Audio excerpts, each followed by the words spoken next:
Hello. Intervening in Iraq, but not in Syria. The US targets fighters from the Islamic State group on one side of the border. So when is your enemy's enemy your friend? And when is it still your foe? Hello, I'm Sohail Rahman. Welcome to this edition of Inside Syria. The plight of religious minorities in Iraq has stirred the US into military intervention and airstrikes, supporting a weak Iraqi army against advancing Islamic State fighters.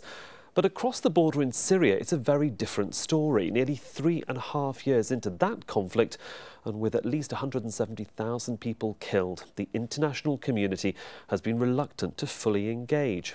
Yes, it's two different countries and entirely different circumstances, but what appears to be two separate challenges is increasingly being viewed as one single fight. The Islamic State group, formerly known as the Islamic State of Iraq and the Levant, is intent on tearing up the map of the Middle East, establishing a so-called caliphate, straddling the border between Syria and Iraq, and imposing its own hardline interpretation of Islamic law. But the group's ambitions seem limitless. US intelligence officials told reporters on Thursday that Islamic State is pushing to establish cells outside the Middle East, raising fears of attacks against the US and its allies. Now, the United Nations, meanwhile, has taken its toughest stance yet against the Islamic State group, albeit in the form of threats. A Security Council resolution on Friday blacklisted 6 of the group's members and condemned any trade with the group, threatening sanctions against financiers and weapons suppliers. The resolution said that the Security Council deplores and condemns in the strongest terms the terrorist acts of ISIL, the Islamic State, and its violent extremist ideology, and its continued gross, systematic and widespread abuses of human rights and violations of international humanitarian law. It sends a clear political message that the international community utterly condemns ISIL's brutal and mindless terrorist acts, rejects its violent extremist ideology, and is united in its resolve to oppose and confront it. All of which has prompted the opposition Syrian Coalition to call for further support from international forces. In a statement, it said, the Syrian Coalition calls for targeted airstrikes in Syria. Strikes should be backed up by intensive train and equip programmes for the moderate Syrian opposition forces that have been fighting ISIS, now known as the Islamic State group, for over a year. The entire world is invited today to interfere in a quick and effective way in order to support the fighters of the Free Syrian Army, who are fighting gangs of terrorism who are committing massacres on a daily basis inside Syria. And this now serves to give an added urgency to our discussion. So let me introduce our guests for this edition of Inside Syria. With me here in the studio is Charles Lister, Visiting Fellow at the Brookings Doha Center, former head of Middle East and North Africa region at IHS Jane's Terrorism and Insurgency Center, and author of the book The Jihadist Insurgency in Syria. Joining me from Stockholm is Bassam Imadi, a former Syrian ambassador to Sweden who defected in 2011 and served on the Syrian National Council. And in Washington, D.C., we have Phyllis Bennis, a director at the Institute of Policy Studies and writer, analyst and activist on Middle East and UN issues. Welcome to all of my guests. I do want to start really by attempting to explain the premise that your enemy's enemy is your friend. In this instance, if the enemy of the Islamic State group in Syria is President Bashar al-Assad, how does that now make him a friend, or at least change the way the international community should view him? Charles, can I just bring you in here on sort of giving us an overview on that premise? Well, clearly the conflicts in Syria and Iraq pose threats to the United States and the West's interests in the region, and also to regional and wider regional security. So clearly, technically speaking, the United States has an interest in creating more stability in Syria and Iraq. Now, unfortunately, what we've seen develop in Syria over the last 3 years is an extraordinarily complex conflict with at least 8 different conflict fronts involving all different types of actors with different objectives. And in such a situation, it does make the United States, it puts the United States in a very tricky situation in order to find some room to maneuver in terms of intervening in that conflict. Having said that, in the current situation, it is very clear that the Islamic State group has managed to expand to such an extent that it does very much pose a very real threat to regional and international security. And there will inevitably come a time, I believe, where the United States and the West will have to intervene in a more overt fashion than they have done already. Let me bring Bassam Imadi in from Stockholm. You heard what Charles had to say. So how do you assess the situation of my enemy could possibly become my friend? Well, look, I will start by saying that the United States' involvement now in Iraq against the ISIL is motivated by something more than we used to see. I mean, we know that in the Middle East, at least, that the main issues that govern the United States policy in the Middle East are oil and Israel. Now, we see here an intervention whereby the United States is moving against the ISIL when they started moving towards Erbil, which is a future Kurdish state, and the minorities living there or going there, fleeing the war against them by the ISIL. Now, in this case, if we look at the what has been happening in Syria, we will be very surprised that the United States was not only passive but negative against what is happening in Syria by blocking any arms going there. When the ISIL started appearing and having more influence and actually occupying many areas which were freed by the Free Syrian Army, we expected the United States to move in, but unfortunately the United States did not move, which means that for them the ISIL was not yet an enemy. It was perhaps suitable to keep Assad in power, which is an Israeli objective, as we think in Syria at least. It's an interesting perspective to have. Now, are you saying that the United States was sleeping at this moment in time and that they really weren't or didn't have their eye on the ball?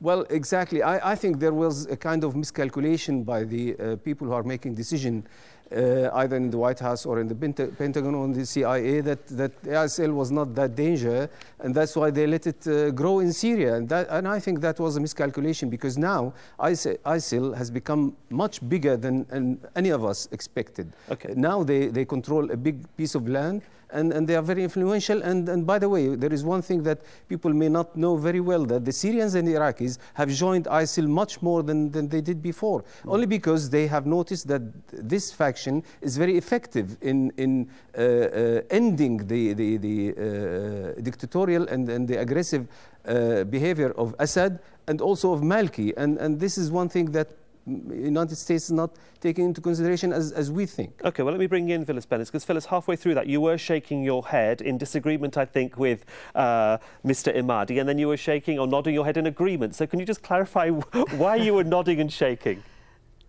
Sure. I think the first point is that the United States' interests, I think, go beyond oil and Israel, which are two of the three. But the third strategic interest is in the expansion of U.S. power and the stability necessary to have that. So that third leg, if you will, of a three-legged stool of U.S. policy in the region are all very important. And the reality is that Syria is not historically nearly as strategically important for the United States than is Iraq, for a host of reasons, including the investment that was made during the war, the investment of lives and money, etc., and politics becomes very important here. The question of oil, all of these make Syria far less important than Iraq to policymakers in the United States. I do think that this last point about the popular support for the Islamic State that we're seeing very strongly right now in Iraq in particular is very important, because it goes directly to the question of what it's going to take. You know, the U.S. did not intervene outside of Erbil and in Mount Sinjar solely because of humanitarian concerns. U.S. policy is not based on humanitarian concerns. I hate to say that, but it is a reality. That is not what my government does. The engagement of a humanitarian component was at least as much designed to persuade public opinion, which is very strongly against further U.S. military intervention in the Middle East. People in the United States do not want more U.S. wars in any of these countries. Sure. And one of the ways to get away from that was to say, well, we're going in to support people who are indeed in a very desperate situation. The vast majority of the U.S. military action in these last few days was, as we just heard, around Erbil. It was not on Sinjar. The people on Sinjar, as we understand it, were actually saved by the creation of a corridor off the back of the mountain that was created by Syrian Kurds linked to the PKK, which the United States views as a terrorist organization.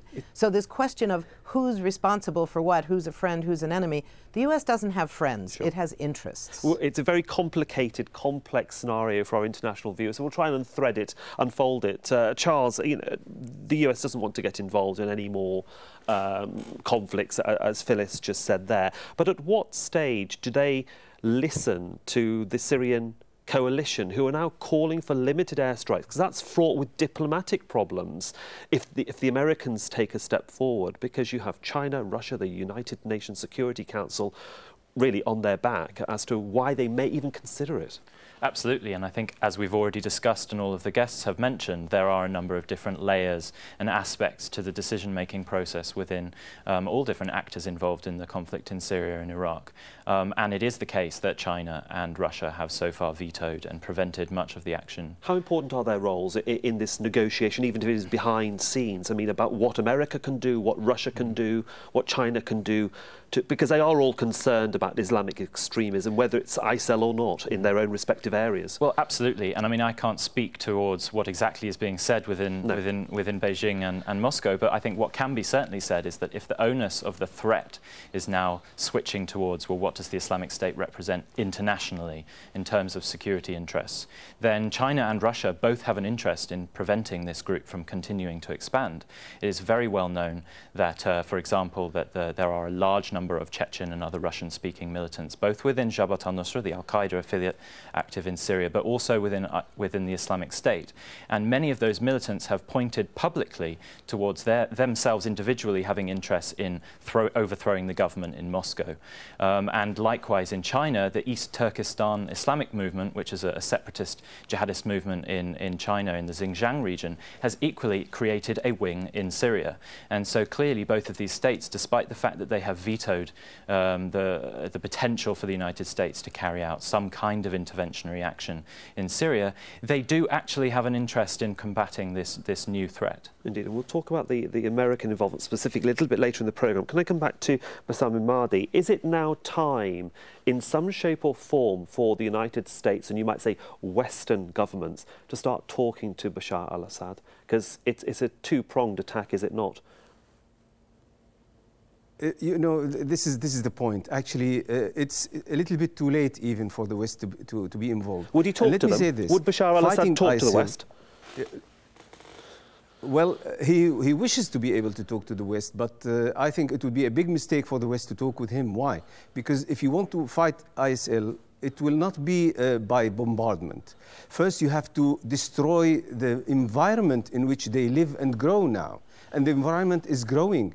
The sympathy with them is growing because there has been support for the Shiites, not to the Sunnis, by the West. To explain this, I'll tell you this. Hezbollah, Fadlallah Abbas, and the Iraqi militias are fighting in Syria, and the West didn't say anything about it. They just perhaps gave lip service against them, but they didn't do anything. Nobody saw any action. But now when we see the Sunnis having some action, whether ISIL or al-Nusra or any other group, we see a very strong reaction from the West. Now, the interpretation of this is perhaps in the Middle East is that there is no fair treatment to the Sunnis. And that's why when they see ISIL fighting in Iraq and Syria, they join it. And that's what I mean by fighting the environment. So liberating Syria and Iraq from ISIL starts with fighting the environment, not by bombarding it, but by getting rid of Assad and those like him in Iraq, like Maliki, which was a good step. Now we see that the Sunnis in Iraq have shown their readiness to cooperate with the new government that is going to be established. And also in Syria, if you eradicate the Assad regime, you will see that the support for ISIL will come to zero, if not less than that. They will be fought. I mean, Let me bring in Phyllis Bennis here, because she's also are fighting the ISIL at the moment. Let me bring in Phyllis Bennis here, because she's also agreeing with you in parts of what you had to say. But can I just add to this, Ms. Bennis, the whole issue that you mentioned about, war weariness, or we just mentioned war weariness in the United States, and a lack of a desire to get involved in such conflicts. Before I come to the question about involvement or pressure from politicians such as John McCain and Lindsey Graham, as well as Hillary Clinton, all suggesting that the United States should have a much firmer hand in this, let's just give our viewers a quick look at what the Islamic State group controls in Syria and Iraq, and it'll give you a better idea of what's going on. The movement has spread along the Euphrates and Tigris rivers in both countries. It's been deeply entrenched in Raqqa in Syria for several months now, and it controls Iraq's second largest city of Mosul, which it captured in June. Now, Islamic State fighters are also gaining ground in Syria's largest city, Aleppo, and along the Sinjar mountain range, which we've discussed. So Phyllis, as you say, as we say, we're listening to American politicians saying that America itself has to take a much firmer hand, have a much more focused attention on this particular area. I mean, what sort of resonance does this have amongst Capitol Hill, the White House, people in the country? We need to be very clear. Some of the politicians that you're speaking of, like McCain, like Lindsey Graham, they've never seen a problem anywhere in the world that did not require U.S. military intervention. Hillary Clinton is closer and closer to that position as well. So there's a sector of U.S. political leadership that wants to go to war because they equate that with the projection of U.S. strength.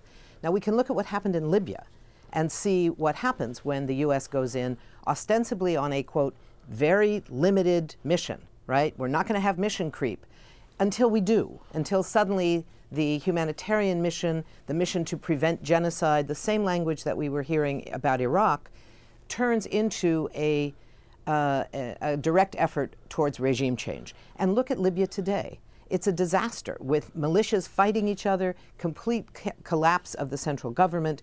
It's a disaster. And I think that many people, certainly in the region, must be looking at that, but people in the United States are looking at that as well and saying, is this really what we want to do in other countries? I think a very important point was just made about the expanding support for the Islamic State, for ISIS, whatever we want to call it, in the region. And that is critical. In Iraq, we may see now a diminishing level of support for ISIS from the three key Sunni components: ordinary Sunnis who are fed up with the kind of repression, arrests, etc., by the government, the former Ba'athist military leaders who apparently are playing a major role in military strategy of ISIS, at least in Iraq. I'm not sure about Syria. And third, crucially, the Sunni tribal leaders who come with large, powerful militias and right now are engaged on the side of ISIS against the government. Now, that may change with a new government in Baghdad, but I don't think it's going to change solely with the election of a new prime minister. No. We've got to see what that new prime minister does differently. And of course that situation sorry to interrupt, Phyllis, but that situation in Iraq is, yes, connected, but so very different from what's going on in Syria. So if I can just come back into Charles here, because I'll come straight back to you. Because Charles, what Phyllis just said was a support for ISIS, ISIL, however they want to be described. Certainly it is large on the ground in that region, and yet there are authorities in the US and in European capitals suggesting that ISIS is, or the Islamic State is sending its supporters back to its home countries and saying, start generating your own cells there. That is a real concern now. Containment is the topic, I think, that we need to move on to. How do you contain it without it spreading outside of the Middle East and affecting the capitals of the world? Well, it's a very difficult question to answer. I personally think containing jihadist groups is a losing strategy. They work underground, they work undercover, they will always find a way to defeat containment. Where I agree with what one of our guests has said is that you cannot just fight a group like this militarily. The Islamic State has expanded in such a wide extent, and not just militarily. That's important to realize. Their capability and their ability to govern and to provide social services is all dependent on money. And likewise, that money transfers into the fact that, as we've said, so many more Syrians and Iraqis are appearing, and specifically in Syria, are appearing to being pledging allegiance to the Islamic State. And a lot of that is out of the fact that they do pay a salary, they're the most successful organization, they don't tend to lose very many battles, and they're the winning side to be fighting for right now. And unfortunately, there's a great deal, I think, on the ground in Syria of choosing the winning side, but out of pragmatism, not out of ideological allegiance. Mr. Imadi, can I bring you in here? Is it just short-term, the success of ISIS? Because they have certainly support at the moment from many people perhaps who have come into the region to fight the battle. They've managed to plunder cities that have money, but money can only last so long, and if you don't engage with the outside world, you can't progress or get bigger, as the UN hope that will be the case by the sanctions that they're trying to impose on this area. How do you see this evolving? Well, let me say this. The reason why people have joined the ISIL or supported the ISIL, the major factor, I mean, there are other factors that were mentioned by your guests, but the main factor is that the Western world has blocked any arms coming to Syria, to the Free Syrian Army and other groups.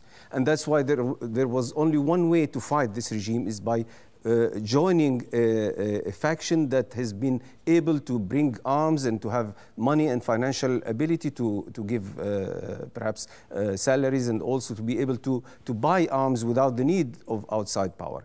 And therefore, we have, if we want to fight it, we have to look at the situation. And here I want to refer to what your guest from Washington said.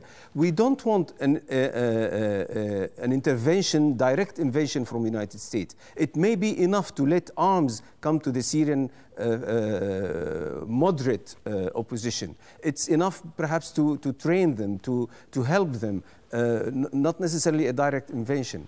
Another thing I would like to also to mention in response, Libya is different from Syria. In Libya, there was no state, so to speak, no government, so to speak. It was all around Gaddafi. But in Syria, there is a state. There are establishments. There are institutions. If Assad goes, the country will go on as it could go before him. So here we don't have to bring this comparison, which doesn't. I think Phyllis Bennis would disagree with you. Ms. Bennis, you're shaking your head. I would disagree that Libya is the only other model. If we look at Iraq, like Syria, had a strong state. When the U.S. went in, yes, it was direct. Thanks to Bremer, who dissolved the army. Direct. Yes, exactly. But I'm saying that tends to be what the U.S. does. He dissolved the state. I don't think we should look at... He abolished the state. I mean, what he called de-Ba'athification. Iraq is exactly I know like he did, Libya but now. the point is, that's exactly right. And the danger is that the U.S. would do the exact same thing. I think the idea that the U.S. could provide or would provide limited amount of arms only to what they define, and it's their definition, not yours and not mine. It's the government, U.S. government's definition of who is a, quote, moderate organization, and that organization would somehow be able to withstand efforts by ISIS or others who are stronger, the al-Nusra Front or others, to take those arms away. There is no control of that. Sending more arms into the region, in my view, is going to kill more people. It's not going to bring about the kind of revolution that the original Syrian revolutionaries envisioned when they first rose up in a nonviolent revolution against the government. Okay. It simply doesn't work that way when the U.S. gets involved. There we have to leave it for the moment. I'd like to thank my guests, Bassam Imadi in Stockholm, Phyllis Bennis in Washington, D.C., and Charles Lister with me here in Doha. And remember, Al Jazeera has extensive and continuing coverage of what's happening in Syria on air and online. I'm Sohail Rahman. Thanks for watching, and until next time, do take care.